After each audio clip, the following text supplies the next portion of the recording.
Now at 9, storms off to the north. Will we see any of those to cool us down this weekend? My answer coming up. And we're taking a look at your weekend events that may have changed because of this oppressive heat. What you need to know coming right up. A person found dead in the water at the wharf in D.C. The investigation tonight into what happened. A police cruiser stolen and crashed into another cruiser. 30 seconds, there were 10 police cars here.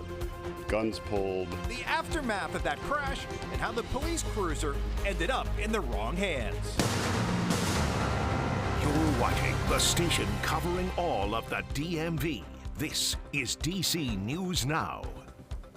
Hi, everyone. Thanks for joining us this Friday night for DC News Now at 9 o'clock. I'm Chris Flanagan. Of course, it's been a hot day all across the DMV, but a lot of people still had to be out there working in this heat. Landscapers you see out there, movers out there, so many people all across the DMV. See some kiddos there at the pool as well, and the splash pads is enjoying cooling off here. But we have a live look tonight at the Kennedy Center here in D.C. It is a sweltering one out there. And let's check in now with DC News Now meteorologist Scott Sumner in for the chief tonight, Janessa Webb. And Scott, certainly hot today, but tomorrow and Sunday even hotter. What do they say? Hot today, hot tamale, as well. That's the old joke there. I tell you what, we probably used every adjective possible to describe what we have been seeing this entire week. And if you're getting beaten down by the heat, well, I tell you what, join everybody, because it is just getting to a lot of people. I hear it, and I feel for you folks.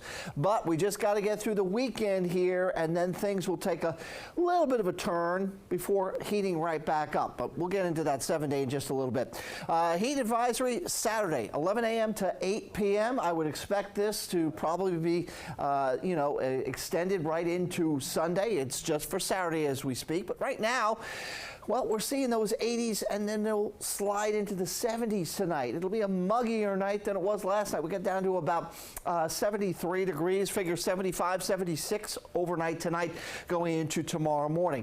On top of it all, we've been very dry, thankfully, over the last couple of days. A couple little pop-up showers out towards the west, but really never materialized today. But we'll see a little bit more of an increase in those showers and some storms here with a severe, marginal, but severe possibilities on Sunday. And we'll explain with the full forecast coming up there. Heat risks on Saturday are moderate here, or major to extreme, I should say, across the region. And again, we'll talk about heat indices tomorrow in just a bit. Chris? Okay, we'll see you then, Scott. Thanks. Meanwhile, D.C. firefighters battling the heat while tackling a house fire in Northeast today. This is on James Place. D.C. Fire is saying they rotated about 100 firefighters because of how hot it was. See here, they're able to rest, rehydrate, and also have their medical vitals taken. Meanwhile, severe heat far from over. Today's mid-90s were bad, but tomorrow's upper 90s, perhaps even triple digits, could be downright dangerous. That's why organizers in Alexandria made the decision to cancel a festivity there tomorrow. As our Max Marcilla reports, they're not alone. Music and heat are in the air at Alexandria's Portside and Old Town Summer Festival. In hands, beer. Lots of cold beer. It's a fun, albeit hot night, and one that won't have an encore. I really felt that this was the safest call for us. Patricia Washington of Visit Alexandria made the call that others have made as well. They're canceling Saturday's portion of the festival. Already, the Chinatown Park Festival in D.C. has been moved to next Saturday, and Sunday's Brunch and Beats at the Wharf has been moved to next Sunday, as temperatures already high continue to rise.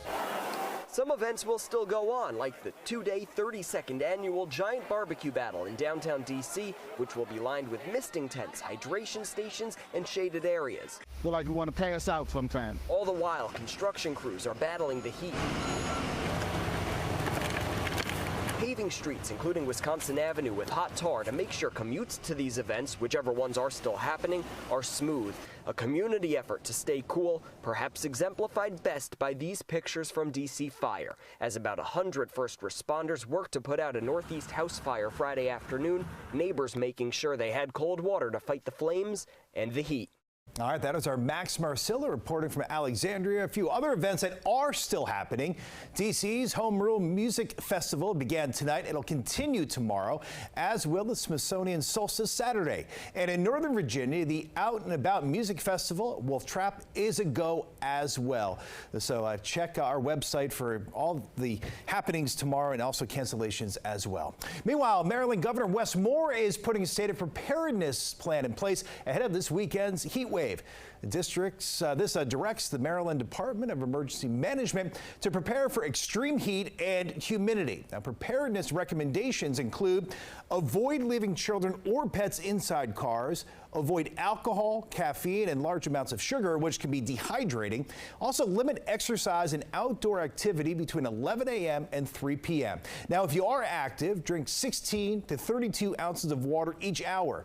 Drink enough water, whether you're exercising or not, and know where your local cooling centers are. Now, some fun things to do indoors this weekend. On Capitol Hill, be sure to check out the newly renovated Folger Shakespeare Library. It is home to the world's largest Shakespeare collection, and it just reopened today. You can also cheer on the Washington Mystics at the Entertainment and Sports Arena. The team plays against the Dallas Wings both tomorrow and Sunday at 3 p.m. All right, as we mentioned, the Smithsonian is hosting Solstice Saturday. In addition to outdoor activities, all the museums on the National Mall will stay open until at least 8 p.m., with the National Museum of Asian Art and the National Museum of African Art open until midnight. So we have a full list of weekend events right on our website. Just scan the QR code there to go directly to dcnewsnow.com. You can also use our site to keep track of all the extreme heat and latest temps. Just click DMV Extreme Heat under the Weather app. All right, breaking now at 9, a death investigation underway at the wharf. DC News Now reporter Daniel Hamburg live there now with what we know. And Daniel, limited information at this hour from police. Very limited, Chris. We are on the pier here at the wharf. Lots of people here on a Friday night, of course, as there usually is. But at 5:09 p.m., MPD got a call that there was a body in the water right here. They found an adult man. Workers tell me that they were here and the area was taped off, but that everything pretty much was going on as normal. Here's what one man had to tell us who was visiting the wharf. Kind of new to the area, so I was like, okay, a little concerning. Not something I haven't heard or seen of before, but certainly a little, first, again, as you said, an area as nice as this, probably not the best image, probably not the best optic. And the medical examiner will determine the cause of death. Again, we don't know how this person ended up in the water, but we can tell you that it was a man who DC police found in that water, taken out and transported to the medical examiner's office. We will bring you the very latest as we learn more. We're live at the wharf. Daniel Hamburg, DC News Now. All right, tomorrow, meanwhile, marks 15 years since the deadliest crash in metro history. On June 22nd, 2009, a Red Line train crashed into another train that was stopped near the Fort Totten station, killing 9 people. 52 other people were taken to the hospital. An NTSB report found the automatic train control system stopped detecting the presence of that stationary train. That caused that train to stop and allowed the speed of the train that hit it to continue. Metro has not used the automatic system since then, but is now in the works of putting it back online. All new tonight, a 24-year-old charged in connection to a November murder in Kensington, Maryland. Jose Ramon Ventura is accused of driving 2 suspects believed to have killed 20-year-old Orlando Alexander Sates Jr. Sates crashed into a parked car. Bystanders pulled him out of the car and helped until fire and rescue arrived, finding he had been shot. 2 suspects believed to have shot and killed Sates have still not yet been identified. A trial date now set for the Montgomery County teen accused of plotting mass shootings at 2 Rockville schools. 18-year-old Alex Yee is scheduled to go on trial December 9th. Police arrested Yee back in April.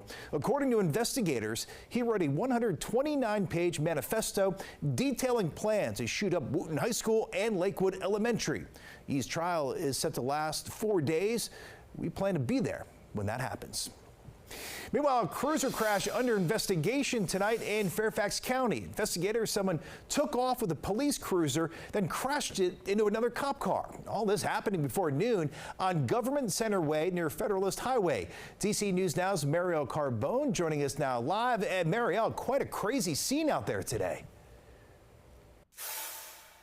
Yeah, it really was, Chris. And you can still see tire marks in the grass here where we're standing, skid marks in the road where this crash happened. We spoke to one witness out here earlier today that tells me the entire thing was shocking. You don't see that very often. You don't see people stealing undercover police cars. Jeff Bobson says he was walking his dog on Government Center Parkway in Fairfax when he saw and heard a commotion. I saw two police cars, and they had their lights on, and they were going really fast, and they did a 360 U-turn, and then within 10 seconds, there was a huge crash. Smoke billows up. This is the aftermath. 3 smashed up police vehicles and a person in custody. 30 seconds, there were 10 police cars here, guns pulled. According to Fairfax County Police, officers were investigating a stolen car at the Fair Oaks Mall. When police approached, one of the 3 people inside hopped into a police cruiser, stealing it and taking off. Police chased after. Officers quickly pursued and they quickly apprehended that suspect who stole the police vehicle, and they crashed here. Police say the cruiser crashed into a marked police car. This blue police truck pinning the unmarked cruiser. So we have the crash reconstruction detectives out here. We've got officers on scene. It's been a couple hours now, so all of that is going to be part of the investigation. The suspect in the stolen cop car and 2 police officers were taken to the hospital for minor injuries. The remaining 2 suspects are in custody. It's good to see in Virginia that they responded very quickly. I mean, they took it very seriously, so it's comforting that we have police support. And police tell us that drugs and stolen merchandise were found inside the stolen car back at the mall. We're also told that all 3 suspects, they are not from this area and that car was actually stolen from Maryland. Chris, tonight we are still waiting on the IDs as well as possible charges those 3 suspects are facing. In Fairfax County tonight, I'm Marielle Carbone, DC News Now. All right, Marielle, thank you. Meanwhile, in Montgomery County, the search continues tonight for a hit-and-run driver accused of killing 2 teenagers on I-270. This happened early this morning in Rockville. Maryland State Police say BMW crashed into a Toyota, which was then rear-ended by another car. Passengers in the Toyota, 17-year-old Luis Isaac Brandt and his cousin, 18-year-old Rebecca Gabriela Vasquez Moreno, died at the scene. Brandt's mother was driving. She was taken to the hospital with injuries.